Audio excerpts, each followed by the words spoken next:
Good morning, my dear students and faculty members who are watching this video and this channel. Myself, Dr. K.C. Soni, Associate Professor in Zoology at Government Loya Postgraduate College, Churu, affiliated to Maharaja Ganga Singh University, Bikaner. In today's lecture series of cell biology, I will deliver my talk on structure, composition and functions of nucleus. आज की इस व्याख्यानमाला की श्रृंखला में nucleus की structure और इसके द्वारा संपादित कार्यों पे मैं आपसे चर्चा करूंगा. So today we are going to discuss on the topic structure, composition and functions of nucleus. अब इस व्याख्यान को मैं 3 पार्ट में जैसे समेटूंगा. पहला जो मेन पार्ट है इसका स्ट्रक्चर, काफ़ी इम्पोर्टेंट पार्ट है. सेकंड जो पार्ट है इसका केमिकल कंपोजिशन, ये पोर्शन भी बीच बीच में आता रहेगा, इसको अलग से सेपरेट मैं नहीं करूँगा. और फंक्शन है वो भी कंपाइल करते हुए ये व्याख्यान मैं कंप्लीट करना चाहूँगा. लेकिन इससे पहले कुछ सामान्य जानकारियाँ हैं न्यूक्लियस से रिलेटेड. जैसे न्यूक्लियस की जो स्टडी है ये कैरियोलॉजी कहलाती है. Study of nucleus is called as karyology.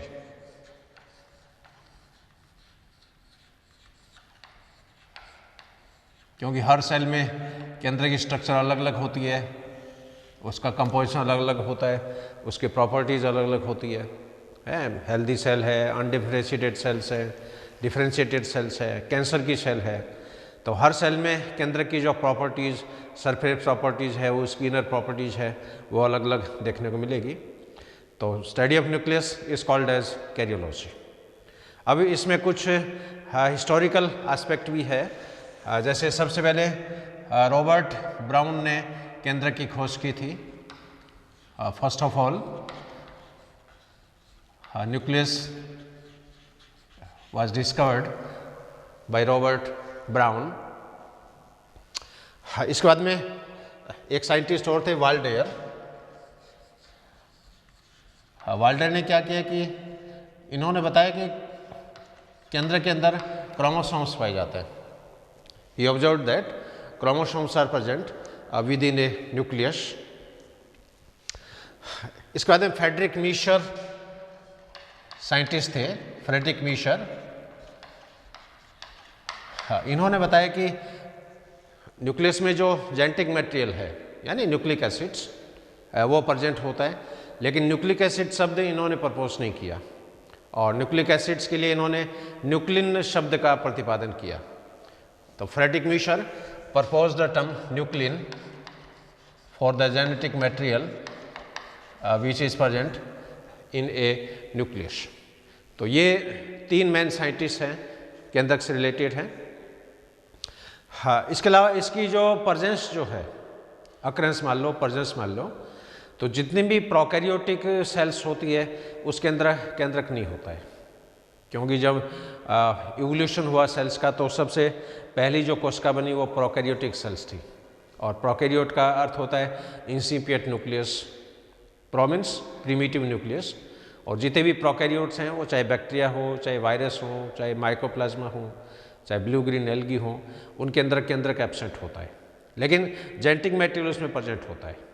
Bacteria में एक मेन क्रोमोसोम्स होता है, उसके अलावा सैकड़ों की संख्या उसमें छोटे छोटे मिनी क्रोमोसोम्स होते हैं जिनको प्लाज्मिड के नाम से जाना जाता है. अब प्रोकैरियोट में जहाँ पर ये मुख्य गुणसूत्र जो होता है, मेन क्रोमोसोम्स होता है, उस भाग को न्यूक्लियोइड या जीनोफोर के नाम से जाना जाता है. तो प्रोकैरियोट में न्यूक्लियस की जो पोजीशन है, लोकेशंस हैं, उसको न्यूक्लियोइड या जीनोफोर के नाम से डेजिग्नेट किया जाता है. लेकिन यूकैरियोटिक जो सेल्स होती है उसके अंदर केंद्रक प्रेजेंट होता है. इसलिए आप इस बात को ध्यान में रखें कि इन case of prokaryote nucleus is absent, but in case of prokaryote eukaryotes nucleus is present. अब क्वेश्चन है कि एक कोशिका में केंद्रक की संख्या कितनी हो सकती है, नंबर ऑफ न्यूक्लियस. इसके बारे में भी काफ़ी इंटरेस्टिंग एस्पेक्ट्स हैं. कुछ सेल ऐसी होती है जिसमें न्यूक्लियस टोटली एब्सेंट होता है. जैसे मान लीजिए अपने ह्यूमन के अंदर आरबीसी है, जैसे आरबीसी में विभेदन से पहले तो न्यूक्लियस है, लेकिन डिफ्रेंशिएशन के बाद में इसमें न्यूक्लियस विलुप्त हो जाता है। तो जिन कोशिकाओं में केंद्रक एब्सेंट होता है उसको एन्यूक्लिएट सेल्स के नाम से जाना जाता है, अकेंद्र की कोशिकाएं। कुछ कोशिकाओं में एक केंद्रक होता है, इनको मोनोन्यूक्लिएट सेल के नाम से जाना जाएगा। कुछ कोशिकाओं में दो केंद्रक पाए जाते हैं, इनको बाइन्यूक्लिएट सेल्स के नाम से जाना जाएगा। जैसे पैरामीशियम के अंदर दो केंद्रक हैं, एक मेगा न्यूक्लियस होता है, एक माइक्रो न्यूक्लियस होता है। मेगा न्यूक्लियस होता है वो उसको सोमेटिक न्यूक्लियस भी बोलते हैं, और माइक्रो न्यूक्लियस होता है उसको जर्मिनल न्यूक्लियस भी बोलते हैं। और कई बार एक कोशिका में केंद्रक की संख्या सैकड़ों की संख्या में हो सकती है, हजारों की संख्या में हो सकती है। तो जब क्रोमोसोम की संख्या इस केंद्र की संख्या 2 या 2 से ज़्यादा हो, उस केस में यह अवस्था जो होती है मल्टी न्यूक्लिएट कंडीशंस कहलाती है। अब ये multi nucleate conditions animal cells में भी देखने को मिलेगी, प्लांट सेल्स में भी देखने को मिलेगी।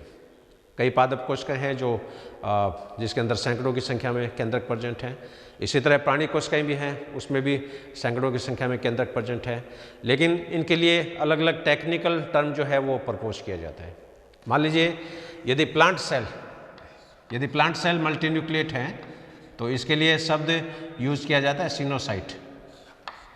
सिनोसाइट।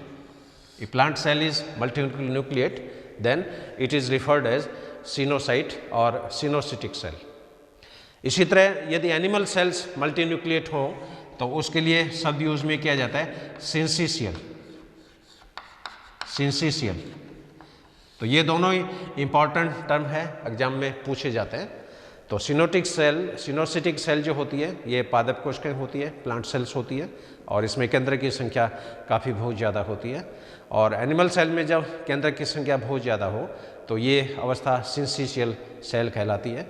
जैसे एस्केरिस है, जैसे एस्केरिस में क्या होता है कि सेल्स का फ्यूजन देखने को मिलता है, और जब सैकड़ों सेल्स का फ्यूजन होता है उनके बीच की प्लाज्मा मेम्ब्रेन डिजोल्व हो जाती है, लेकिन केंद्रक उसके अंदर प्रेजेंट होता है। तो एस्केरिस की सेल्स में मल्टी न्यूक्लिएट कंडीशंस जो होती है वो पाई जाती है। तो ये संख्या के बारे में कुछ फंडामेंटल कंसेप्ट्स हैं।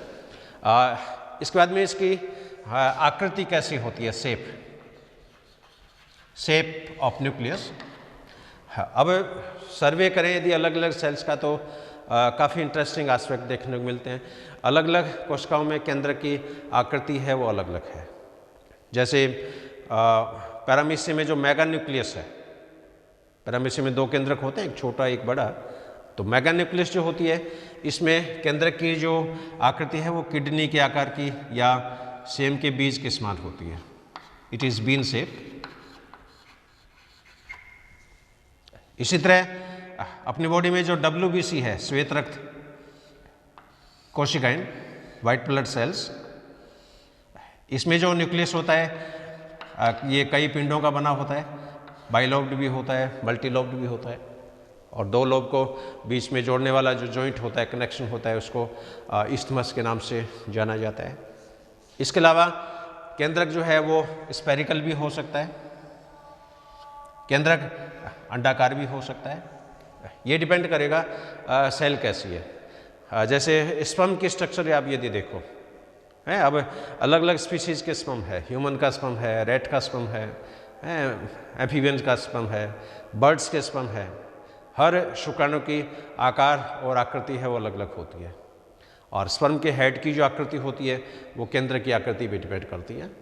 तो शुक्राणु का सर्वे करें तो अपन देखेंगे स्पर्म के अंदर केंद्रक अंडाकार भी है, दीर्घवृत्ताकार भी है, तर्करूपी भी है, भाले के आकार का भी है, स्मीटर शेप भी है, स्पिंडल शेप भी है। तो केंद्र की जो आकृति है ये अलग अलग होती है, और केंद्र की आकृति का फंक्शन से कोई रिलेशन नहीं है वैसे, लेकिन सेल की जो शेप होती है उसके अकॉर्डिंग इसकी आकृति जो होती है वो होती है। और विशेषकर शुक्राणु में तो एक कैरेक्टरिस्टिक्स ही है, स्पर्म की जो हेड की जो शेप और साइज है वो केंद्रक की शेप और साइज पे डिपेंड करती है। जिस तरह का केंद्रक की आकृति होगी उसी तरह की शुक्राणु की आकृति होगी। हाँ, इसके बाद में साइज के बारे में। हाँ, अब जो कोशिकाएं निष्क्रिय होती है, इनएक्टिव होती है, उसमें न्यूक्लियस जनरली छोटा होता है।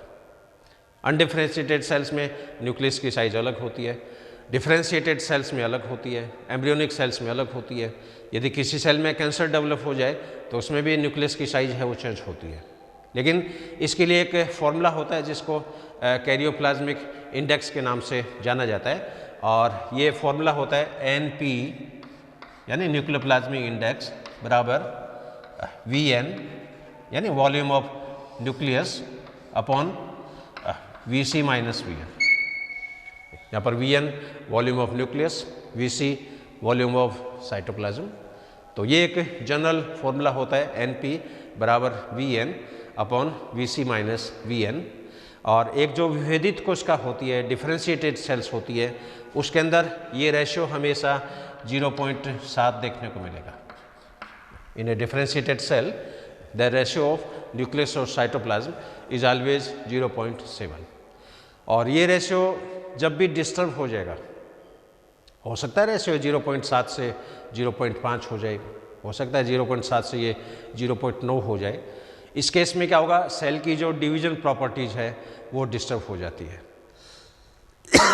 हो सकता है सेल बहुत तेज़ी से डिवाइड होने लग जाए, हो सकता है सेल का डिवीजन स्लो हो जाए।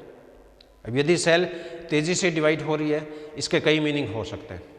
हो सकता है ये सेल वापस डी डिफ्रेंशिएशन द्वारा अविभेदित होने जा रही हो सकता है इस कोशिका में कैंसर की प्रॉपर्टीज डेवलप हो रही हो।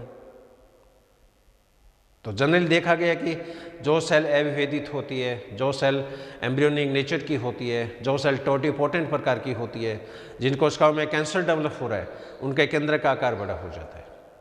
और सेल यदि धीरे डिवाइड हो रही है तो ये फायदे का सौदा है।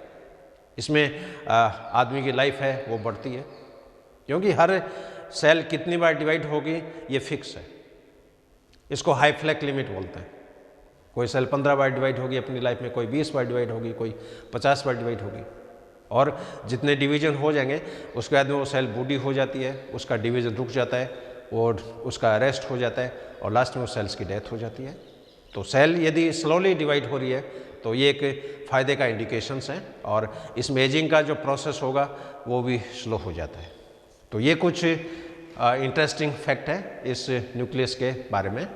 अब इसकी जो स्ट्रक्चर है उसको मैं डिटेल में आपसे डिस्कस करूँगा। तो इसके बाद में इसकी जो मेन जो पार्ट है that is structure of nucleus. हाँ, अब इसके बाद में स्ट्रक्चर ऑफ न्यूक्लियस। तो केंद्र की संरचना में 4 मुख्य भाग होते हैं, या structure of nucleus is divided into 4 part. हाँ, इसका जो सबसे पहला जो पार्ट है दैट इज न्यूक्लियर मेम्ब्रेन या कैरियोथीका। तो केंद्र के सबसे बाहर जो आवरण होता है इसको केंद्रक झिल्ली के नाम से जाना जाता है। हाँ, इसका जो सेकंड जो पार्ट है, इसके केंद्र के अंदर भरा हुआ जो पदार्थ है, जो मैट्रिक्स है, जो फ्लूइड है, इसको कैरियोप्लाज्म के नाम से या न्यूक्लियोप्लाज्म के नाम से जाना जाता है। तो second important part is karyoplasm. और तीसरी जो रचना है इस कैरियोप्लाज्म में जो नेटवर्क होता है उस नेटवर्क को क्रोमेटिन के नाम से जाना जाता है। तो third important structure that is chromatin. और इस केंद्र के अंदर एक और स्फेरिकल स्ट्रक्चर होती है जिसको केंद्रिका या न्यूक्लियोलस के नाम से जाना जाता है। तो एक फुली डेवलप्ड इंटरफेस न्यूक्लियस में आपको केंद्र की यदि स्टडी करनी हो तो सेल डिवीजन की इंटरफेज स्टेज सबसे बढ़िया है। यदि क्रोमोसोम की स्टडी करनी हो तो मेटाफेज स्टेज सबसे बढ़िया है, क्योंकि इंटरफेज स्टेज जो होते हैं उसमें केंद्रक प्रेजेंट होता है, न्यूक्लियर मेम्ब्रेन प्रेजेंट होती है, क्रोमेटिन का जाल होता है। लेकिन जो ही सेल डिवाइड होना स्टार्ट होगी इसकी न्यूक्लियर मेम्ब्रेन डिजोल्व हो जाती है और क्रोमेटिन जो होता है वो क्रोमोसोम्स में कन्वर्ट हो जाता है। इसलिए न्यूक्लियस की स्टडी करनी हो interphase stage is more suitable, और क्रोमोसोम की स्टडी यदि करनी हो तो metaphase stage is more suitable. तो ये जो डायग्राम मैंने यहाँ शो किया है, ये इंटरफेस न्यूक्लियस का डायग्राम है। और इस संरचना में 4 मुख्य पार्ट है, केंद्रक झिल्ली, इसके बाद है कैरियोप्लाज्म, इसके बाद है क्रोमेटिन और न्यूक्लियोलस। इस फिगर में आप देख रहे हो सबसे बाहरी जो आवरण है दोहरी झिल्ली का, ये न्यूक्लियर मेम्ब्रेन है। इसके अंदर जो फ्लूइड भरा हुआ है मैट्रिक्स के रूप में, ये कैरियोप्लाज्म है या न्यूक्लियोप्लाज्म है। इसमें ये जो फिलामेंटस स्ट्रक्चर हैं ये क्रोमेटिन्स हैं, और ये जो पार्ट है इसके अंदर केंद्रिका दिखा है। तो इन सभी को मैं एक एक करके मैं आपसे डिस्कस करूँगा। First part is nuclear membrane. केंद्रक जो होता है ये दोहरी झिल्ली के द्वारा घिरा रहता है। सेल के अंदर कई ऑर्गेनेल ऐसे हैं जो सिंगल मेम्ब्रेन से घिरे हैं, जैसे लाइसोसोम है। कई स्ट्रक्चर ऐसी है जो डबल मेम्ब्रेन से घिरी है, जैसे माइटोकॉन्ड्रिया है, न्यूक्लियस है, क्लोरोप्लास्ट है। कई स्ट्रक्चर ऐसे हैं जिसमें मेम्ब्रेन होती नहीं है, जैसे राइबोसोम्स हैं। तो यहाँ पर केंद्रक झिल्ली जो होती है ये डबल प्रकार की होती है, और इसमें बाहरी झिल्ली जो होती है इसको ONM, यहाँ पर मैं शॉर्ट में रिप्रेजेंट कर रहा हूँ। ONM means outer nuclear membrane, और भीतरी झिल्ली जो होती है इसको रिप्रेजेंट करेंगे INM या इनर न्यूक्लियर मेम्ब्रेन। तो ये बाहरी झिल्ली है आउटर न्यूक्लियर मेम्ब्रेन या एक्टोकैरियोथिका, और ये भीतरी झिल्ली है, इसको रिप्रेजेंट करेंगे INM इनर न्यूक्लियर मेम्ब्रेन या एंडोकैरियोथिका। अब बाहरी झिल्ली जो होती है इसके साथ कई बार क्या होता है, एंडोप्लाज्मिक रेटिकुलम भी इसके साथ कंटिन्यूस रहती है। कई बार गोल्जी बॉडी की जो सिस्टर्नी होती है वो इसके साथ कनेक्टेड रहती है, और आउटर मेम्ब्रेन के ऊपर राइबोसोम्स भी प्रेजेंट होता है। इसलिए इसकी जो आउटर सरफेस जो होती है केंद्र की, ये कई बार प्रोटीन सिंथेसिस में भी इन्वॉल्व होती है। इसके अंदर कई बार जो इलेक्ट्रॉन ट्रांसपोर्ट सिस्टम जो होता है ETS, वो भी इसके अंदर प्रेजेंट होता है। इसलिए आउटर मेम्ब्रेन ATP प्रोडक्शंस में भी इम्पॉर्टेंट है। अब इन दोनों झिल्लियों के बीच का जो खाली स्पेस है ये कहलाता है perinuclear space. The space present between outer nuclear membrane and inner nuclear membrane, it is called as perinuclear space. और इसके अंदर अपर्चर्स प्रेजेंट है। केंद्र के अंदर केंद्रक छिद्र होते हैं, और छिद्र की स्ट्रक्चर है वो काफ़ी इम्पोर्टेंट है। इसी झिल्ली का ये डिटेल पार्ट जैसे यहाँ पर मैंने रिप्रेजेंट किया है। This is outer nuclear membrane, ये बाहरी झिल्ली है या एक्टोकैरियोथिका। ये भीतरी झिल्ली है, इसको बोलते हैं इनर न्यूक्लियर मेम्ब्रेन या एंडोकैरियोथिका। और इन दोनों मेम्ब्रेन के बीच का ये जो खाली स्पेस है ये कहलाता है पेरी न्यूक्लियर स्पेस। अब जहाँ जहाँ केंद्र के छिद्र होंगे वहाँ पर क्या होगा, आउटर न्यूक्लियर मेम्ब्रेन और इनर न्यूक्लियर मेम्ब्रेन ये दोनों कंटिन्यूस हैं। बाहरी झिल्ली पे राइबोसोम्स प्रेजेंट हैं, राइबोसोम प्रेजेंट होते हैं, इस कारण ये छोटे जो पॉलीपेप्टाइड होते हैं उनका ये सिंथेसिस करने में कैपेबल है। और भीतरी झिल्ली जो होती है इस पर एक झालर के समान, यहाँ पर जो नीले रंग में मैंने ये लाइनदार जो स्ट्रक्चर दिखाई है, ये झालरदार जो रचना है ये कहलाती है fibrous lamina. This is called as fibrous lamina. Fibrous lamina जो होती है इसके अंदर दो इम्पॉर्टेंट प्रोटीन्स पाए जाते हैं। एक तो लेमिनिन A प्रोटीन होता है, एक लेमिनिन B प्रोटीन्स होता है। और फीमेल में जो बार बॉडी जो होती है, बार बॉडी इस फाइब्रस लेमिना के द्वारा अटैच रहती है। तो एक तरह से ये अटैचमेंट के लिए एक मेम्ब्रेन प्रोवाइड करती है, एक तरह से ये सरफेस प्रोवाइड करती है। अब इस अपर्चर की स्ट्रक्चर है ये काफ़ी इम्पोर्टेंट है, काफ़ी टिपिकल है। तो ये स्ट्रक्चर में यहाँ पर मैं आपको डिटेल में जैसे बताऊँगा। जितने भी केंद्रक में छिद्र होंगे उन छिद्रों में एकदम बीच में एक कणिका पाई जाती है, इसको बोलते हैं सेंट्रल ग्रैन्यूल।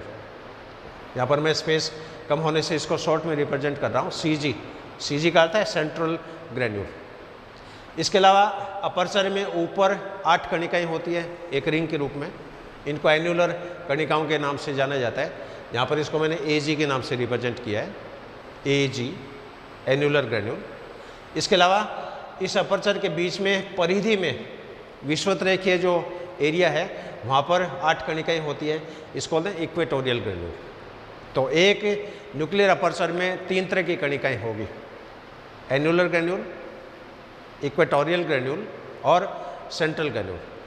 यहाँ पर सेंट्रल ग्रेन्यूल जो है इसकी संख्या 1 होती है, प्रत्येक छिद्र में 1।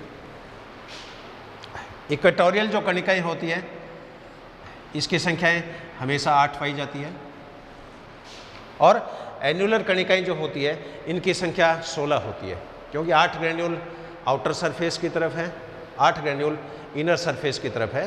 तो यहाँ पर एन्युलर जो कणिकाएँ हैं इनकी संख्या होती है 2 × 8 बराबर 16। इसलिए एक केंद्र के एक छिद्र में कुल मिला के 25 कणिकाएँ, 8 दूनी 16 + 8 24 + 1 25। तो जितने भी न्यूक्लियर अपर्चर होंगे, एक टिपिकल न्यूक्लियर अपर्चर जो होता है एन्युलस टाइप का होता है, उसके अंदर 25 ग्रेन्यूल्स पाई जाती है। एक सेंट्रल ग्रेन्यूल, 8 इक्वेटोरियल ग्रेन्यूल और 16 एन्युलर कणिकाएँ, जिसमें 8 कणिकाएँ अपर सरफेस की तरफ, 8 कणिकाएँ लोअर सरफेस की तरफ। अब ये जितनी भी ग्रेन्यूल्स होती है ये आपस में कनेक्टिव फिलामेंट्स के द्वारा जुड़ी रहती है। तो जो फिलामेंट सेंट्रल ग्रेन्यूल को एन्युलर ग्रेन्यूल से जोड़ते हैं, इन फिलामेंट को जो फिलामेंट सेंट्रल ग्रेन्यूल को इक्वेटोरियल कणिकाओं से जोड़ते हैं, इनको इक्वेटोरियल फिलामेंट के नाम से जाना जाता है। तो 8 इक्वेटोरियल कणिकाएँ हैं, 8 इसके अंदर इक्वेटोरियल फिलामेंट होंगे। इसी तरह सेंट्रल ग्रेन्यूल को एन्युलर ग्रेन्यूल से जोड़ने वाले जो तंतु हैं ये कहलाता है इनर 4 फिलामेंट। तो 8 इनर 4 फिलामेंट अपर सरफेस की तरफ है, 8 इनर 4 फिलामेंट लोअर सरफेस की तरफ है।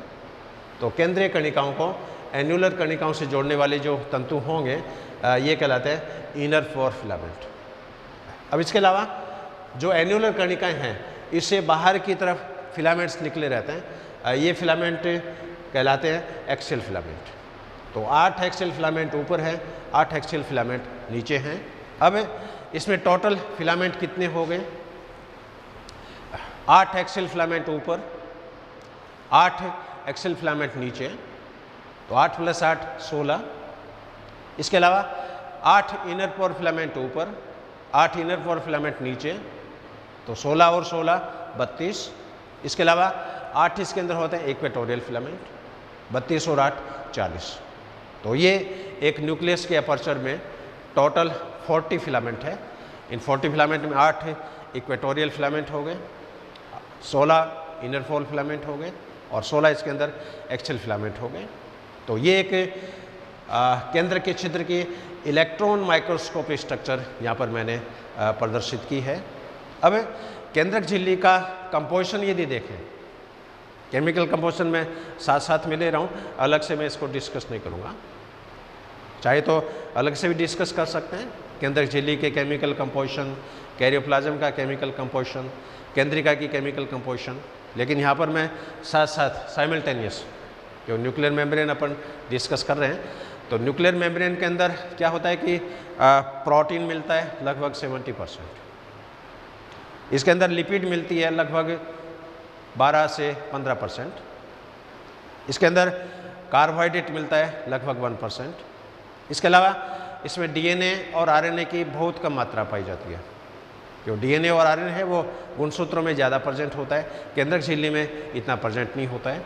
इसके अलावा इसमें एटीपीएज एंजाइम पाया जाता है, एडिनोसिन ट्राइफॉस्फेटेज, क्योंकि आउटर सरफेस पर राइबोसोम्स प्रेजेंट हैं और आउटर सरफेस पे इलेक्ट्रॉन ट्रांसपोर्ट सिस्टम है वो भी पाया जाता है।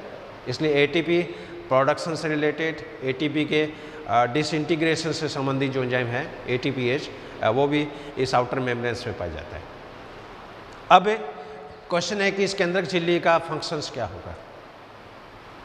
अब जितने भी गुणसूत्र हैं उसके चारों ओर न्यूक्लियर मेम्ब्रेन प्रेजेंट है, गुणसूत्र के अंदर डीएनए प्रेजेंट है, तो जितना भी जेनेटिक मटेरियल होगा, आनुवंशिक पदार्थ होगा, उसकी सुरक्षा का कार्य केंद्रक झिल्ली का होता है।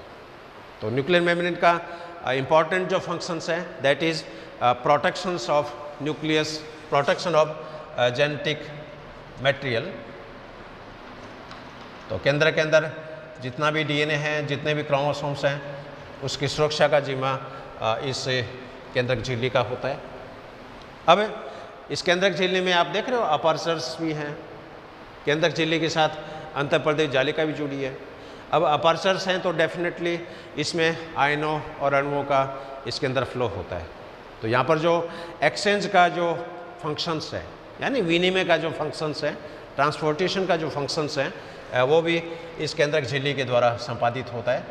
तो केंद्रक और साइटोप्लाज्म के बीच में होने वाला जो विनिमय है, एक्सचेंज है, ये भी इस केंद्रक झिल्ली के द्वारा परफॉर्म होता है। इसके अलावा ये अटैचमेंट साइट भी प्रोवाइड करती है। अटैचमेंट साइट किसके लिए? जैसे केंद्रक झिल्ली के बाहर देखो तो ये राइबोसोम्स के लिए अटैचमेंट साइट प्रोवाइड कर रही है।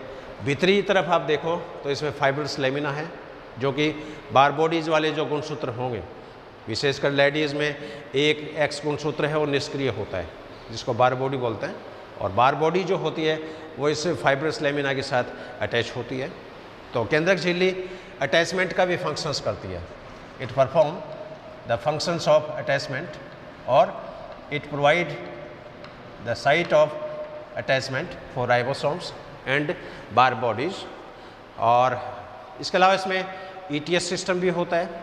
हालांकि माइटोकॉन्ड्रिया की तरह इसमें इतना एफिशिएंट इलेक्ट्रॉन ट्रांसफर सिस्टम नहीं है, लेकिन फिर भी ये एटीपी के प्रोडक्शंस में कैपेबल है। तो इसका एक important functions electron transport system का भी हो सकता है। तो केंद्रक झिल्ली के द्वारा 4 ये इम्पॉर्टेंट फंक्शंस हैं वो संपादित किए जाते हैं। एक तो जेनेटिक मटेरियल की प्रोटेक्शंस, आयनों और अणुओं का विनिमय, और राइबोसोम्स और बार बॉडीज़ के अटैचमेंट के लिए सतह प्रोवाइड करना, और ईटीएस के फंक्शंस हैं वो परफॉर्म करना। अब सेकंड जो कंपोनेंट है इसका, दैट इज़ कैरियोप्लाज्म। कैरियोप्लाज्म, इसको न्यूक्लियोप्लाज्म भी कह सकते हैं। केंद्रक में भरा हुआ तरल, it is also called as nucleoplasm. जो पूरी सेल में जो तरल है वो तो प्रोटोप्लाज्म के नाम से जाना जाएगा, और प्रोटोप्लाज्म के 2 पार्ट हो जाएंगे। केंद्र के बाहर जो प्रोटोप्लाज्म है वो साइटोप्लाज्म कहलाता है, और केंद्र के अंदर जो तरल है वो कैरियोप्लाज्म कहलाता है। तो cytoplasm plus karyoplasm equal to protoplasm. अब पूरे केंद्र के अंदर ये फ्लूइड भरा हुआ है, ये होमोजेनस टाइप का होता है, समंगी प्रकार का होता है, और इसका जो केमिकल कंपोजिशन है वो काफ़ी इंपॉर्टेंट है, वो मैं यहाँ आपसे मैं शेयर करूँगा। तो इस कैरियोप्लाज्म में जो मेन जो मॉलिक्यूल्स मिलेंगे, उसमें सबसे ज़्यादा इम्पोर्टेंट जो है दैट इज़ प्रोटीन। और ये जो केंद्रक में जो प्रोटीन है, ये प्रोटीन्स भी 2 तरह की होती है। एक तो अम्लीय प्रकार की या एसिडिक प्रोटीन, जिसमें फॉस्फोप्रोटीन है जैसे, और दूसरी जो इम्पोर्टेंट प्रोटीन है ये होती है क्षारीय प्रकार की, that is basic protein. Basic protein भी यहाँ पर 2 प्रकार की मिलेगी, एक तो हिस्टोन के रूप में,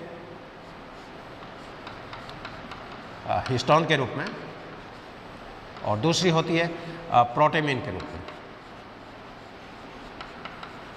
अब यहाँ पर हिस्टोन और प्रोटेमिन, इन दोनों में एमिनो एसिड्स अलग अलग प्रकार के देखने को मिलेंगे। और हिस्टोन प्रोटीन जो होती है ये भी मुख्यतया 5 प्रकार की होती है, जिसमें H1, H2A,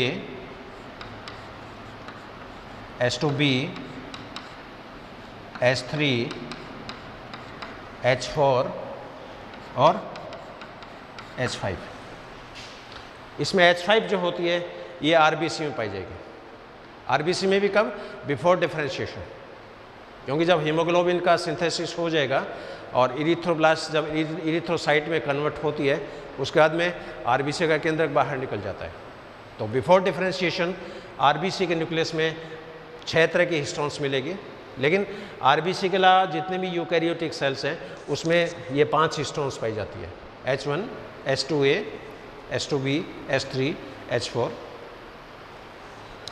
हाँ, इसके अलावा इसमें न्यूक्लिक एसिड क्योंकि केंद्र के अंदर मेन न्यूक्लिक एसिड ही होता है और न्यूक्लिक एसिड्स में इसके अंदर प्रेजेंट है डीएनए और आरएनए, क्योंकि डीएनए में ट्रांसक्रिप्शन की प्रॉपर्टीज होती है और डीएनए ट्रांसक्रिप्शन के द्वारा एमआरएनए भी बनाता है, टीआरएनए भी बनाता है और आरएनए भी बनाता है। उसके बाद में ये न्यूक्लियर अपर्स के द्वारा साइटोप्लाज्म में ट्रांसपोर्ट हो जाता है। हाँ, इसके अलावा इसमें जितने भी एंजाइम्स हैं, एंजाइम की भी पूरी एक लंबी चौड़ी लिस्ट है। डीएनए रेप्लिकेशन के जितने भी एंजाइम है, डीएनए पॉलीमरेज वो केंद्रक में देखने को मिलेगा।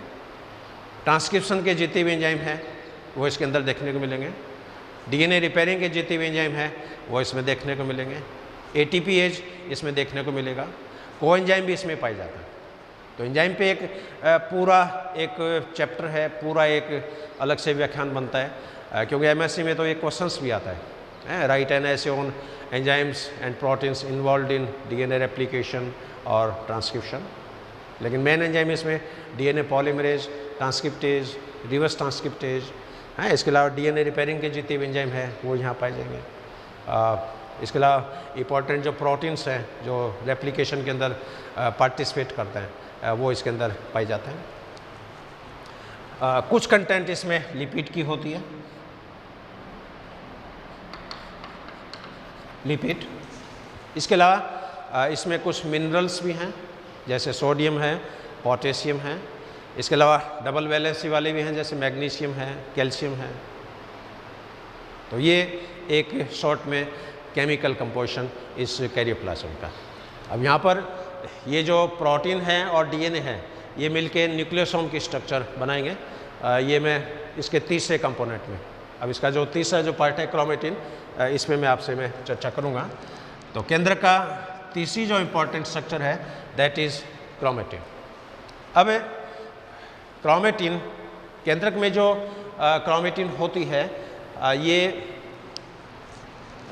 दो टाइप की होती है। एक तो यू क्रोमेटिन, यू का अर्थ है ट्रू,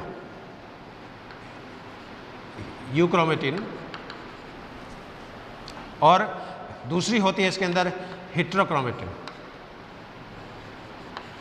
यू क्रोमेटिन एंड हेटेरोक्रोमेटिन। अब यहाँ पर यू क्रोमेटिन और हेटेरोक्रोमेटिन में डिफरेंस क्या होगा? यू क्रोमेटिन जो होती है इसके अंदर क्या होगा, डीएनए ज़्यादा होता है, प्रोटीन कम होती है। हेटेरोक्रोमेटिन जो होती है इसके अंदर डीएनए कम होता है, प्रोटीन ज़्यादा होती है। तो एक तो ये बेसिक डिफरेंस है यू क्रोमेटिन में, हेटेरोक्रोमेटिन में। In euchromatin DNA is more, protein is less, but in case of heterochromatin DNA is less and protein is more. इसके अलावा यू क्रोमेटिन जो होती है ये एक्टिव होती है, यानी यू क्रोमेटिन डीएनए का रेप्लिकेशन भी कर सकती है, डीएनए का ट्रांसक्रिप्शन भी कर सकती है, प्रोटीन सिंथेसिस में भी पार्टिसिपेट करती है। क्योंकि ट्रांसक्रिप्शन होगा तो इसके अंदर आरएनए बनेंगे और ये आरएनए मॉलिक्यूल साइटोप्लाज्म में जाके प्रोटीन सिंथेसिस भी करता है। तो यहाँ पर यू क्रोमेटिन है ये ट्रांसक्रिप्शनली एक्टिव है, रेप्लिकेशन की दृष्टि से एक्टिव है। लेकिन हेटेरोक्रोमेटिन जो होती है इसके अंदर रेप्लिकेशन तो हो जाएगा, क्योंकि प्रोकैरियोट के केस में तो रेप्लिकेशन में तो खैर कोई दिक्कत ही नहीं है। लेकिन यूकैरियोट में क्या होता है, न्यूक्लियोसोम नामक रचना ही होती है, तो वहाँ पर रेप्लिकेशन का प्रोसेस थोड़ा अलग तरह का होगा। तो हेटेरोक्रोमेटिन में भी प्रतिलिपिकरण तो होगा, लेकिन पहले रेप्लिकेशन यू क्रोमेटिन में होता है और यू क्रोमेटिन का जब रेप्लिकेशन हो जाता है उसके बाद में हेटेरोक्रोमेटिन में रेप्लिकेशन होता है। और हेटेरोक्रोमेटिन जो होती है ये ट्रांसक्रिप्शन की दृष्टि से इतनी सक्रिय नहीं होती है। ट्रांसक्रिप्शनली एक्टिव है वो यू क्रोमेटिन है, और हेटेरोक्रोमेटिन है ये ट्रांसक्रिप्शनली इनएक्टिव है। अब हेटेरोक्रोमेटिन जो है ये भी दो टाइप की देखने को मिलेगी। एक तो फैकल्टेटिव,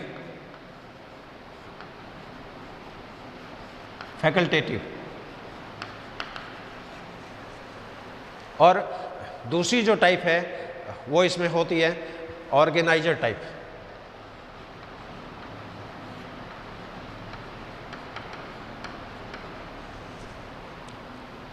तो हेटेरोक्रोमेटिन दो तरह की होगी, एक तो फैकल्टेटिव हेटेरोक्रोमेटिन, दूसरी होगी ऑर्गेनाइजर टाइप की हेटेरोक्रोमेटिन। अब फैकल्टेटिव जो हेटेरोक्रोमेटिन है ये क्या है, टेम्परेरी टाइप की है। जैसे लेडीज़ के अंदर 44 जैसे ऑटोसोम्स होते हैं, एक जोड़ी सेक्स क्रोमोसोम होता है XX, लेकिन लेडीज़ में क्या होगा, दोनों X क्रोमोसोम एक्टिव नहीं है। फीमेल के अंदर क्या होगा, एक X क्रोमोसोम जो होता है वो निष्क्रिय हो जाता है, और निष्क्रिय होता है तो उसको फिर बार बॉडी बोलते हैं। लेकिन यही बार बॉडी वाला क्रोमोसोम जब फर्टिलाइजेशन के दौरान यदि मेल के अंदर चला जाता है तो वहाँ पर ही एक्टिव हो जाता है। तो टेम्परेरी इनएक्टिवेशन जो होता है वो क्रोमेटिन फैकल्टेटिव क्रोमेटिन के नाम से जानी जाती है। और फीमेल के अंदर जैसे बार बॉडी, यहाँ पर जैसे XX के रूप में मैं रिप्रेजेंट कर रहा हूँ, यहाँ पर रेड कलर में जो X है ये बार बॉडी है, और वाइट कलर में जो X दिखाया है ये नॉर्मल X क्रोमोसोम है। तो फीमेल में एक X गुणसूत्र जो होता है वो निष्क्रिय हो जाता है, इनएक्टिव हो जाता है, और इसलिए फीमेल के अंदर क्या होगा, प्रोटीन की जो संख्या है वो नर की तुलना में कम होती है। अब इस X क्रोमोसोम में जितने भी जीन हैं, मान लीजिए इस X क्रोमोसोम पे 500 जीन हैं, तो इन 500 जीन से बनने वाले 500 प्रोटीन्स फीमेल के अंदर नहीं पाए जाएंगे, जबकि नर में प्रोटीन की क्वालिटी ज़्यादा होती है, क्वांटिटी ज़्यादा होती है। फीमेल के अंदर प्रोटीन की संख्या कम होती है। उसका मेन कारण क्या है, फीमेल के अंदर एक X क्रोमोसोम पूर्णतया निष्क्रिय हो जाता है, और इसको बार बॉडी के नाम से जाना जाता है। और ये बार बॉडी मेम्ब्रेन की जो फाइब्रस लेमिना होती है इसके साथ अटैच रहती है। तो कई बार सेल में न्यूक्लियस को स्टेन भी करते हैं, जैसे बाल को उपाड़ के बाल की फॉलिकल को स्टेन करते हैं, और हाई पावर के माइक्रोस्कोप में यदि देखें तो केंद्रक में यदि प्लाज्मा झिल्ली के जस्ट नीचे यदि गहरा स्पॉट यदि दिखाई दे रहा है, इट मीन्स ये बार बॉडी है। इसके अलावा हेटेरोक्रोमेटिन जो होगी ये गहरे रंग से अभिरंजित होती है, यूक्रोमेटिन जो होती है ये हल्के रंग से अभिरंजित होती है। तो ये इसका मेन कॉन्स्टिट्यूशन है इसका क्रोमेटिन का। क्रोमेटिन दो टाइप की होगी, यूक्रोमेटिन, हेटेरोक्रोमेटिन। यूक्रोमेटिन के अंदर DNA ज़्यादा है, प्रोटीन्स कम है। हेटेरोक्रोमेटिन में DNA कम है, प्रोटीन्स ज़्यादा है। और हेटेरोक्रोमेटिन भी दो टाइप की है, फैकल्टेटिव और ऑर्गेनाइजेशन। फैकल्टेटिव है ये टेम्परेरी होती है, इसमें निष्क्रिय हो गया गुणसूत्र लेकिन टेम्परेरी। जबकि ऑर्गेनाइजर में क्या होगा, ऑर्गेनाइजर हेटेरोक्रोमेटिन है ये निष्क्रिय होती है कंप्लीटली। जैसे गुणसूत्र में सेंट्रोमियर के चारों ओर का जो पार्ट है ये हमेशा निष्क्रिय होता है, ये हमेशा लिंकेज प्रदर्शित करता है। इसमें रेप्लिकेशन तो हो सकता है लेकिन ये ट्रांसलेशंस नहीं करेगा, इसमें म्यूटेशन की संभावना भी बहुत कम होती है। इसी तरह क्रोमोसोम में जो सेकेंडरी ऑर्गेनाइजर जो होता है, सेकेंडरी कॉन्स्ट्रिक्शन, क्योंकि जहाँ पर सेंट्रोमियर है वो तो प्राइमरी कॉन्स्ट्रिक्शन हो गया, और प्राइमरी कॉन्स्ट्रिक्शन के अलावा जो संकीर्णन मिलते हैं गुणसूत्र में जिसको सेकेंडरी कॉन्स्ट्रिक्शन के नाम से जाना जाता है। सो सेकेंडरी कॉन्स्ट्रिक्शन वाला जो एरिया है वो भी एक प्रकार का निष्क्रिय रीजन होता है, इनएक्टिव रीजन होता है, और वो भी ऑर्गेनाइजर टाइप का भी होता है। तो ये इसका एक बेसिक इसकी क्लासिफिकेशन है। अब ये DNA और हिस्टोन ये मिलके क्या बनाते हैं, न्यूक्लियोसोम नामक रचनाएं। तो न्यूक्लियोसोम स्ट्रक्चर प्रोकैरियोट्स में तो नहीं पाई जाती है लेकिन यूकैरियोट्स में पाई जाती है। अब एक न्यूक्लियोसोम की स्ट्रक्चर कैसे बनेगी, अब इसमें क्या होगा, 8 हिस्टोन होती है, 4 हिस्टोन ऊपर 4 हिस्टोन नीचे, और ये ऊपर 4 हिस्टोन कौन सी है, H2A, H2B, H3, H4, यानी 4 हिस्टोन प्रोटीन होगी, H2A, H2B, H3, H4, और यही 4 प्रोटीन नीचे होती है। तो 4 प्रोटीन ऊपर है, 4 प्रोटीन नीचे हैं, ये ऑक्टामर हो गया एक तरह का। अभी ये जो 8 हिस्टोन है इसके चारों ओर क्या होगा, DNA लिपटा हुआ रहता है। तो 8 हिस्टोन और इसके चारों ओर लिपटा हुआ DNA, ये स्ट्रक्चर क्या कहलाती है, न्यूक्लियोसोम। तो 8 histone surrounded by DNA is called as nucleosome.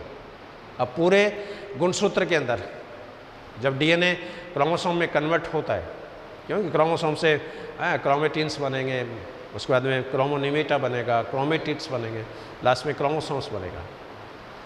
तो डीएनए जब क्रोमोसोम में कन्वर्ट होता है तो वहाँ पर कंडेंसेशन का प्रोसेस है वो स्टार्ट होता है। तो 8 हिस्टोन के चारों ओर लिपटा हुआ डीएनए, ये स्ट्रक्चर क्या कहलाती है? न्यूक्लियोसोम। और इस तरह के सैकड़ों न्यूक्लियोसोम एक पूरे डीएनए के अंदर रेगुलर इंटरवल से प्रेजेंट होते हैं। जैसे ये पहला न्यूक्लियोसोम, ये दूसरा न्यूक्लियोसोम, ये तीसरा न्यूक्लियोसोम, इसके बाद ये चौथा न्यूक्लियोसोम। और 2 न्यूक्लियोसोम के बीच में जो डीएनए होता है इसको बोलते हैं लिंकर डीएनए। न्यूक्लियोसोम में लिपटा हुआ जो डीएनए होता है इसको बोलते हैं रैपिंग डीएनए, यानी लिपटा हुआ डीएनए। तो 2 न्यूक्लियोसोम के बीच में जो डीएनए फिलामेंट प्रेजेंट होगा इसको लिंकर डीएनए के नाम से जाना जाता है। और इस लिंकर डीएनए से H1 हिस्टोन जुड़ी रहती है। इस H1 का जुड़ना या हटना ये बहुत मायने रखता है। जब तक H1 हिस्टोन जुड़ी हुई है, न्यूक्लियोसोम इनएक्टिव है, जीन इनएक्टिव है, जीन में ट्रांसक्रिप्शन नहीं होगा, ट्रांसलेशंस नहीं होगा। और जो ही H1 हिस्टोन हटी, न्यूक्लियोसोम में लिपटा हुआ जो डीएनए होता है वो खुल जाता है, और खुलते ही गुणसूत्र के अंदर लूप बन जाते हैं, बाल्बियन रिंग्स बन जाती है। और ये लूप बन गए इसका मतलब जीन एक्टिव हो गया। और कई बार अंडों के अंदर oogenesis में तो इस परिघटना को जीन एम्प्लीफिकेशन के नाम से भी जाना जाता है, यानी बिना माइटोसिस के सक्रिय जीन की संख्या में वृद्धि। तो जब तक न्यूक्लियोसोम प्रेजेंट है इट मीन्स जीन निष्क्रिय है। और जो ही न्यूक्लियोसोम रचना खत्म हुई, लिपटा हुआ डीएनए क्या होगा? लूप के अंदर खुल जाएगा। अब लूप के अंदर कन्वर्ट हो गया तो वो फिर ट्रांसक्रिप्शन के द्वारा आरएनए बना सकता है। तो ट्रांसक्रिप्शन एम्प्लीफिकेशन देखने को मिलता है, जीन एम्प्लीफिकेशन देखने को मिलता है। तो ये एक बेसिक ऑर्गेनाइजेशन है। तो H1 हिस्टोन जब तक जुड़ी है, पूरे जीनोम, पूरा जीन है वो निष्क्रिय है। H1 हिस्टोन हटते ही जीन सक्रिय होगा। तो अपनी बॉडी में ये फिनोमेनन चलता रहता है निरंतर। जीन का स्विच ऑफ होता है, जीन का स्विच ऑन होता है। अब जीन का स्विच ऑन हो गया इट मीन्स H1 हिस्टोन हट गई है। जीन का स्विच ऑफ हो गया इट मीन्स H1 प्रोटीन है वो लिंकर डीएनए से अटैच हो गई है। तो ये फिनोमेना है। यूक्रोमेटिन हेट्रोक्रोमेटिन में बदल सकती है, हेट्रोक्रोमेटिन यूक्रोमेटिन में बदल सकती है। ये फिनोमेनन अपनी बॉडी के अंदर, गुणसूत्र के अंदर निरंतर है वो चलते रहते हैं। अब इसका जो लास्ट जो इम्पोर्टेंट पार्ट है स्ट्रक्चर, दैट इज न्यूक्लियोलस या केंद्रिका। तो प्रत्येक न्यूक्लियस में न्यूक्लियोलस होती है।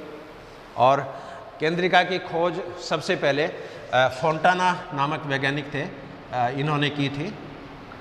Nucleolus was discovered by Fontana. अब क्वेश्चन है कि एक केंद्रक में केंद्रिकाएं कितनी होगी? How many nucleolus are present in a single nucleus? अब इसके लिए एक बेसिक कंसेप्ट है, एक जीनोम के पीछे एक केंद्रिका होती है।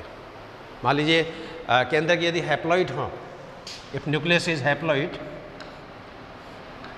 तो इसके अंदर एक केंद्रिका देखने को मिलेगी। यदि सेल डिप्लॉइड है तो इसमें 2 न्यूक्लियोलस देखने को मिलेगी। सेल यदि ट्रिप्लॉइड है तो इसके अंदर 3 न्यूक्लियोलस देखने को मिलेगी। यानी बेसिक कंसेप्ट है, एक जीनोम के पीछे एक न्यूक्लियोलस। लेकिन कई बार एक्सेप्शंस भी देखने को मिलेंगे, जैसे oocyte जो होते हैं, जैसे बर्ड्स के जो oocyte हैं, एम्फीबियन के oocyte है। अब oocyte की सेल हालांकि डिप्लॉइड है, हिसाब से उसमें 2 केंद्रिका प्रेजेंट होनी चाहिए, लेकिन मेंढक के oocyte में देखा है कि उसके अंदर सैकड़ों की संख्या में केंद्रिका प्रेजेंट होती है। लेकिन फिर भी एक जनरल कंसेप्ट है, number of nucleolus is directly proportional to number of genome. Single genome है 1 न्यूक्लियोलस, 2 जीनोम है 2 न्यूक्लियोलस, 3 जीनोम है 3 न्यूक्लियोलस। यानी हैप्लॉइड सेल है तो सिंगल न्यूक्लियोलस, डिप्लॉइड सेल है 2 न्यूक्लियोलस, ट्रिप्लॉइड सेल है 3 न्यूक्लियोलस। हाँ, इसके अलावा इसमें साइज, केंद्रिका का आकार कितना होगा, तो साइज के लिए सीधा सा कंसेप्ट होता है, size of nucleus is directly proportional to number of chromosomes. यानी हैप्लॉइड सेल है तो केंद्रिका छोटी होगी, डिप्लॉइड सेल है केंद्रिका बड़ी होगी, पॉलीप्लॉइड सेल है केंद्रिका और बड़ी होगी। तो गुणसूत्रों के सेट कितने हैं, जीनोम कितने हैं, उस पर न्यूक्लियोलस की साइज जो होती है वो डिपेंड करती है। अब एक कोशिका में, एक न्यूक्लियस में न्यूक्लियोलस की जो टाइप है वो 3 प्रकार की न्यूक्लियोलस सेल के अंदर ऑब्जर्व की गई है, जिसमें एक तो होती है plasmasome, first type of nucleus,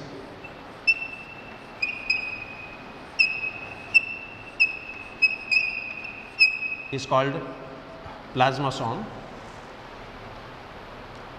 second type की जो न्यूक्लियोलस है ये कहलाती है कैरियोसोम।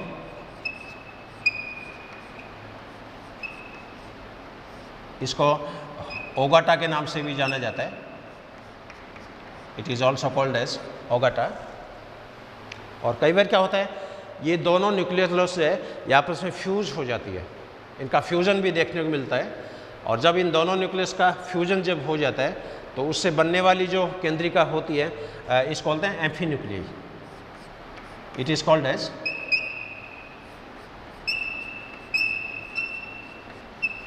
एम्फीन्यूक्लियई। तो एक न्यूक्लियस के अंदर 3 तरह की न्यूक्लियोलस है वो प्रेक्षित की जा सकती है। और ये जो नोमेनक्लेचर है ये इनकी पीएच की बेसिस पे रखा गया है। तो यहाँ पर जो प्लाज्मासोम होती है ये एसिडिक नेचर की होती है, अम्लीय प्रकृति की, यानी इसके अंदर जो भी मॉलिक्यूल्स हैं, जो भी एमिनो एसिड्स हैं वो अम्लीय प्रकृति के हैं, इनकी पीएच वैल्यू कम होती है। और कैरियोसोम जो होती है ये बेसोफिलिक होती है, ये क्षारीय प्रकृति की है, यानी इसके अंदर जो एमिनो एसिड्स होंगे या जो प्रोटीन्स होंगी उसके अंदर ऐसे प्रोटीन, ऐसे एमिनो एसिड हैं जो बेसिक नेचर के, यानी उसमें एमिनो ग्रुप ज़्यादा है, एसिडिक ग्रुप कम है। जबकि प्लाज्मासोम के अंदर ऐसे प्रोटीन्स मिलेंगे जिनके अंदर एमिनो एसिड में एसिडिक ग्रुप ज़्यादा है, एमिनो ग्रुप कम है। और इन दोनों के फ्यूज़न से जो हाइब्रिड जो स्ट्रक्चर बनती है ये कहलाती है एम्फीन्यूक्लियई। अब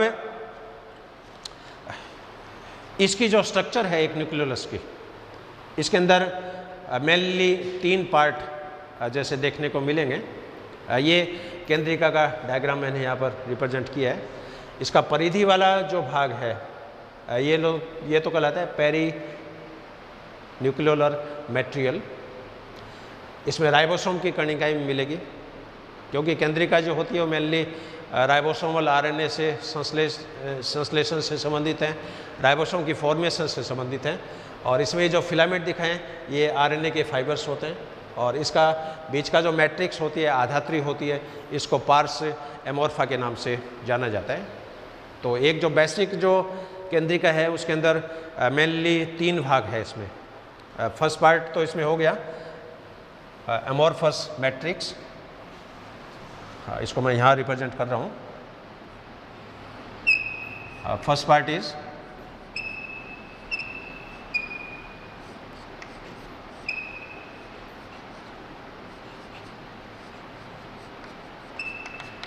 एमोर्फस मैट्रिक्स।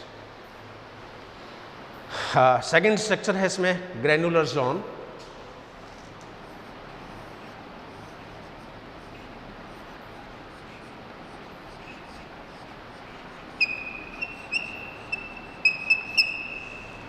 और तीसरा पार्ट इसमें होता है फाइब्रिलर जोन।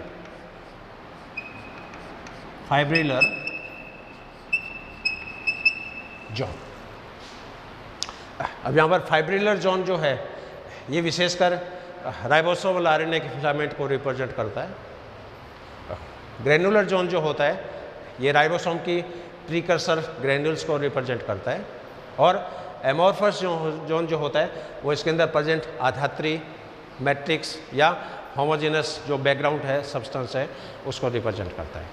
और केंद्रिका में किसी प्रकार की झिल्ली नहीं होती है, इसमें कोई मेम्ब्रेन्स नहीं है। और इसके अंदर साइकिल भी पाई जाती है, क्योंकि ये प्रोफेज जैसे इंटरफेज स्टेज में तो क्या होगा, न्यूक्लियर मेम्ब्रेन प्रेजेंट है, लेकिन सेल जब डिवाइड होती है तो प्रोफेज की स्टार्टिंग में ये जैसे विलुप्त हो जाएगी और टीलोफेज में आते थे ये वापस ये रीअपीयर हो जाती है। तो सेल के अंदर साइकिल देखने को मिलेगी, सेल साइकिल मिलती है, सेंट्रियोलर साइकिल मिलती है, न्यूक्लियोलर साइकिल मिलती है, क्रोमोसोम में भी साइकिल देखने को मिलती है। और ये सारी जो परिघटनाएं होती हैं ये फॉस्फोरिलेशन से रिलेटेड है। मॉलिक्यूल का फॉस्फोरिलेशन हो गया, डीफॉस्फोरिलेशन हो गया, तो क्रोमेटिन क्रोमोसोम में कन्वर्ट होता है, क्रोमोसिन वापस क्रोमेटिन में कन्वर्ट होता है, सेंट्रोसोम सेंट्रियोल में कन्वर्ट होता है, सेंट्रियोल सेंट्रोसोम में कन्वर्ट होती है। केंद्रक झिल्ली विलुप्त हो रही है, टीलोफेज में केंद्रक झिल्ली वापस बन रही है। तो पूरी सेल के अंदर आपको अलग अलग तरह की इंटरेस्टिंग साइकिल जो होती है वो देखने को मिलती है। और जितनी भी साइकिल है वो सेल डिवीजन से रिलेटेड है सारी, क्योंकि एक सेल डिवीजन में interphase, prophase, metaphase, anaphase, telophase. Interphase के अंदर भी G1 फेज होती है, S फेज होती है, G2 फेज होती है। कई बार कोशिका शांत हो जाती है, निष्क्रिय हो जाती है, हाइबरनेशंस में चली जाती है, उस केस में वहाँ पर G0 स्टेज है वो डेवलप हो जाती है। कैंसर की सेल का अलग तरह की सेल डिवीजन की प्रॉपर्टीज़ हैं, रेस्टिंग सेल की अलग तरह की प्रॉपर्टीज़ हैं, हाइबरनेशन की सेल की अलग तरह की प्रॉपर्टीज़ हैं। तो ये एक ब्रीफ में एक केंद्र की स्ट्रक्चर। और एक बार मैं फिर इसको एक बार रिप्रेजेंट कर दूं बहुत शॉर्ट में। Study of nucleus is called as karyology. केंद्र की संख्या अलग अलग कोशिकाओं में अलग अलग होती है। एन्यूक्लिएट भी होती है, मोनोन्यूक्लिएट भी होती है, बाइन्यूक्लिएट भी होती है, मल्टीन्यूक्लिएट भी होती है। प्लांट सेल में मल्टीन्यूक्लिएट को सिनोसाइट के नाम से जाना जाएगा, एनिमल सेल में इसको सिंसिशियल के नाम से जाना जाता है। इसकी आकृति है वो अलग अलग होती है, अंडाकार भी होता है, किडनी शेप भी होता है, दीर्घवर्ताकार भी होता है, इलोंगेटेड भी होता है, स्पिंडल शेप भी होता है। और इसकी जो इंडेक्स है कैरियोप्लाज्मिक इंडेक्स वो होता है NP बराबर VN/VC माइनस VN। और किसी भी डिफरेंशिएटेड सेल्स का कैरियोप्लाज्मिक इंडेक्स हमेशा 0.7 होता है। ये रेशियो यदि 0.7 से कम हो रहा है, ज़्यादा हो रहा है, इट मीन्स सेल की डिवीजन प्रॉपर्टीज़ है वो डिस्टर्ब हो रही है। हो सकता है नॉर्मल सेल कैंसर सेल में कन्वर्ट हो रही हो सकता है सेल वापस अनडिफरेंशिएटेड हो रही हो सकता है सेल वापस एम्ब्रियोनिक नेचर की हो रही हो। तो सेल डिवीजन की जो प्रॉपर्टीज़ हैं वो कैरियोप्लाज्मिक इंडेक्स के द्वारा प्रभावित होती है। और केंद्र की आकृति में 4 मेन पार्ट है। केंद्रक झिल्ली जिसको कैरियोथेका के नाम से भी जाना जाता है, और केंद्रक द्रव्य इसको कैरियोप्लाज्म या न्यूक्लियोप्लाज्म के नाम से जाना जाता है। और इसमें उपस्थित क्रोमेटिन्स होती है। क्रोमेटिन भी यूक्रोमेटिन, हिट्रोक्रोमेटिन, हिट्रोक्रोमेटिन भी फैकल्टेटिव टाइप की, ऑर्गेनाइजर टाइप की, और इसके अंदर उपस्थित न्यूक्लियोलस। अब ओवरऑल फंक्शंस के अंदर का क्या होगा, क्योंकि सेल को कोशिका का कंट्रोलिंग सेंटर भी कहते हैं। अपने जितने भी व्याख्यान देखे उसमें देखा आपने हर ऑर्गेनेल के कोई न कोई निकनेम है। गोल्जी बॉडी के लिए जैसे ट्रैफिक पुलिस का नाम दिया, लाइसोसोम के लिए सुसाइड बैग का नाम दिया, राइबोसोम के लिए प्रोटीन फैक्ट्री का नाम दिया, न्यूक्लियस के लिए कंट्रोलिंग सेंटर का नाम दिया। तो सेल में जितनी भी उपापचय क्रियाएं होगी, मेटाबॉलिक एक्टिविटीज़ होगी, उन सभी का नियंत्रण केंद्र के द्वारा होता है। अब क्वेश्चन है कि ये कंट्रोल कैसे होता है। इसको मैं यहाँ पर फ्लो चार्ट के रूप में जैसे मैं रिप्रेजेंट कर देता हूँ। जैसे मान लीजिए केंद्रक है सपोज, हाँ, केंद्र के अंदर क्रोमोसोम्स हैं। क्रोमोसोम्स के अंदर जीन्स प्रेजेंट है। जीन्स के अंदर ट्रांसक्रिप्शन होता है तो उससे RNA बनता है। RNA में ट्रांसलेशन होता है तो इससे प्रोटीन्स बनते हैं। ये प्रोटीन स्ट्रक्चरल टाइप के भी हो सकते हैं, एंजाइमेटिक टाइप के भी हो सकते हैं, कैरियर टाइप के भी हो सकते हैं। तो जितने भी एंजाइम्स हैं वो प्रोटीन्स हैं, लेकिन जितने भी प्रोटीन्स हैं वो एंजाइम्स नहीं हैं। तो इन प्रोटीन में कुछ प्रोटीन ऐसे हैं जो एंजाइम का काम करते हैं। अब ये एंजाइम जो होंगे ये किसी न किसी उपापचय क्रियाओं को कंट्रोल कर रहे हैं। अब मान लीजिए कोई प्रोडक्ट है X और ये प्रोडक्ट इस एंजाइम की प्रेजेंस में Y प्रोडक्ट में कन्वर्ट हो गया। तो ये मेटाबॉलिक रिएक्शंस का जो कंट्रोल हो रहा है वो अल्टीमेटली किससे हो रहा है? केंद्रक के द्वारा। तो शरीर में जितनी भी उपापचय क्रियाएं होगी, चाहे वो कैटाबॉलिज्म की हो चाहे एनाबॉलिज्म की हो, उनका अल्टीमेट कंट्रोल है वो केंद्रक से ही होता है। तो जितनी भी मेटाबॉलिक रिएक्शंस हैं वो एंजाइम से कंट्रोल होती है। एंजाइम है वो प्रोटीन्स हैं, प्रोटीन का संश्लेषण आरएनए से होगा, आरएनए का संश्लेषण डीएनए से होगा, डीएनए जीन्स में प्रेजेंट है, जीन क्रोमोसोम्स में प्रेजेंट है और क्रोमोसोम केंद्रक में प्रेजेंट है। इसलिए केंद्रक को कोशिका का नियंत्रण केंद्र या कंट्रोलिंग सेंटर ऑफ सेल के नाम से भी जाना जाता है। और जिस सेल्स में केंद्रक नहीं होते हैं उसकी प्रॉपर्टीज़ चेंज हो जाती है, उसकी डिवीज़न की प्रॉपर्टीज चेंज हो जाती है। तो ये एक नट सेल में आज का अपना व्याख्यान structure of nucleus, composition of nucleus and functions of nucleus. इसी के साथ में हमारे विद्यालय की तरफ से, हमारे डिपार्टमेंट की तरफ से, मेरी तरफ से आप सभी को हार्दिक धन्यवाद।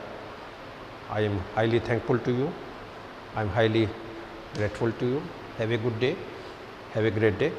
Thank you very much.